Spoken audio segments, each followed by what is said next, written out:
Prime Minister, why are you in East Yorkshire today?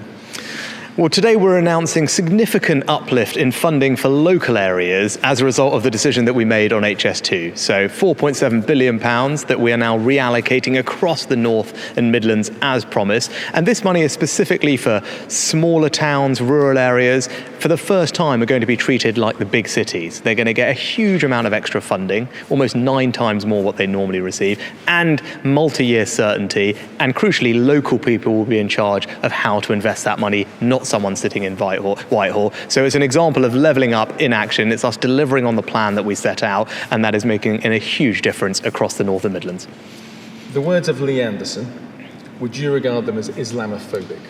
Well, I've been very clear that what Lee said was wrong, it was unacceptable, and that's why we suspended the whip. And it's important that everybody, but particularly elected politicians, are careful with their words and do not inflame tensions. But there's a difference between wrong and Islamophobic. Were they Islamophobic? Well, I think the most important thing is that the words were wrong. They were ill-judged, they were unacceptable, and that's what I believe, and that's why the whip has been suspended. And I think everyone can see that tensions are already running high, and what I want to do, I think what the country wants to see, is the heat taken out of this debate, and I think that's the right thing to do.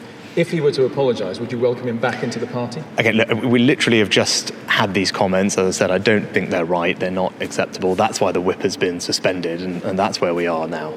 It's not just him though, is it? Suella Braverman, for instance, has talked about the Islamists, the extremists and the anti-Semites being in control. This is someone you appointed as Home Secretary. What's going on inside your party?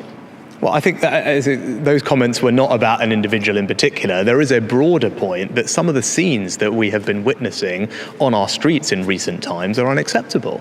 And we're now having a situation where, whether it's private MPs' meetings, council meetings, or indeed what happened in Parliament last week, where the normal democratic processes that we are used to in this country are being impacted, threatened, disrupted aggressively, and in an intimidating fashion. I don't think that's right. I don't think anyone thinks that that's right. And I think it's important that we call out that kind of behaviour as wrong, and that we do everything we can to stamp it out.